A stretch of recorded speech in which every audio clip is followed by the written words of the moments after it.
bizim sorularımızı da cevaplayacak mısınız? Yalnız efendim çok pardon, benim tarifem iftar ve sahur vakitleri içindir. Onun dışındaki her şey ekstraya tabidir.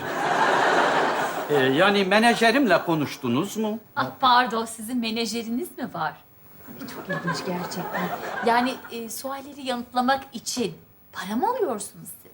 500 bin lira alıyorum. Kaşem var. 500 bin lira. Yani sakız orucu bozar mı sorusunu cevabı için 500 bin lira.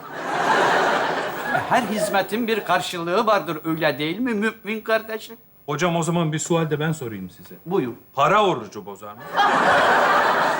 Ya bayramdan bayrama camiye yardım için kutuyu dolaştırırken bile şöyle önümüze bakıyoruz utancımızdan. Ama biz de koskoca yılda bir ay televizyona çıkıyoruz. Hakkımızı almayalım mı melun? 11 ayın sultanısın yani. Bir nevi.